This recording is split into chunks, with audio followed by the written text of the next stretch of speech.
En marge de la réunion de haut niveau IDA 20 demain jeudi à Abidjan, la Banque mondiale et le gouvernement ivoirien ont signé ce mercredi à la primature un accord de financement de plus de 110 milliards de francs CFA pour le développement des chaînes de valeur dans le pays et ainsi accompagner la grande transformation économique et sociale amorcée.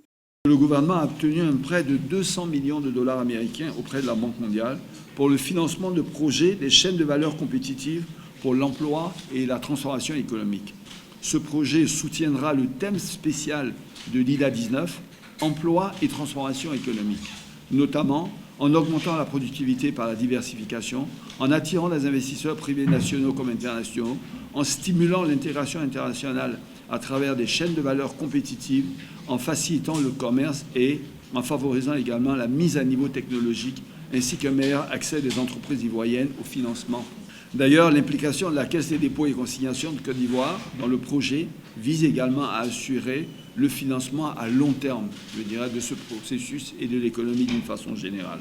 Pour le directeur des opérations de la Banque mondiale, cet appui devrait soutenir la relance suite à la crise engendrée par la Covid-19 et aider les États à poursuivre leur transformation. Nous voulons accompagner activement la Côte d'Ivoire dans la mise en vigueur de cette vision 2030. Il y a beaucoup de choses à faire, mais je crois qu'aussi la communauté internationale peut ajouter son appui. Et certainement, la Banque mondiale est prête de faire le plus possible de vous aider dans la transformation de Côte d'Ivoire. L'IDA, Association internationale de développement, est une institution de la Banque mondiale qui aide les pays à revenus faibles pour réduire la pauvreté en accordant des prêts et des dons destinés à des programmes qui peuvent stimuler la croissance économique, réduire les inégalités et améliorer la vie des plus démunis. La réunion de haut niveau qui se tiendra jeudi réunira plusieurs chefs d'État et de gouvernement africains à Abidjan.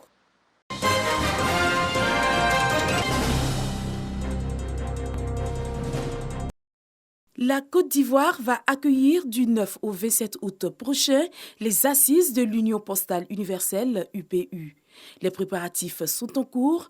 En ce début de matinée, la ministre d'État, ministre des Affaires étrangères, de l'intégration africaine et de la diaspora a reçu le corps diplomatique accrédité en Côte d'Ivoire pour une réunion d'information. Ce sera la deuxième fois que l'Afrique accueille cet événement. La première fois, c'était en Égypte et c'était en 1934.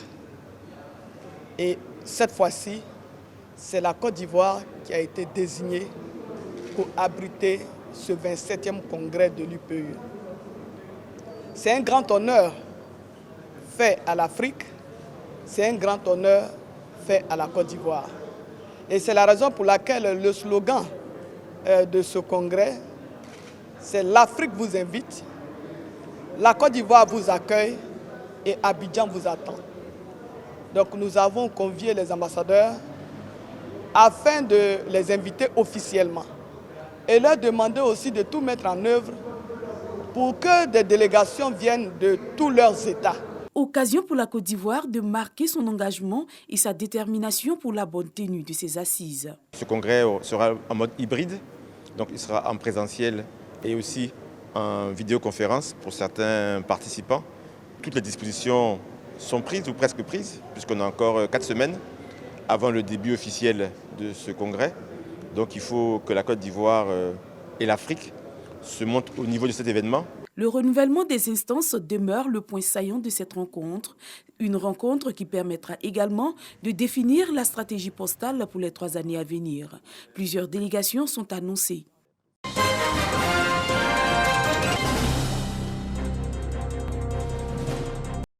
Mobilité, les offres, les innovations et perspectives. C'est le thème de la première édition des RAMES, rencontres annuelles des mobilités. Selon le commissaire général Barthélémy Kwame, il s'agit de développer les capacités de décision en matière de transport et de circulation routière. Les mobilités, c'est l'ensemble des composantes qui font qu'on peut se déplacer, mais se déplacer de façon sûre. Donc l'idée, c'est de faire se rencontrer tous ces acteurs-là et même les usagers de sorte à améliorer les mobilités. Le ministère des Transports apporte tout son soutien à cette tribune d'échange. Les experts venus de la sous-région et de la France ont partagé leurs expériences.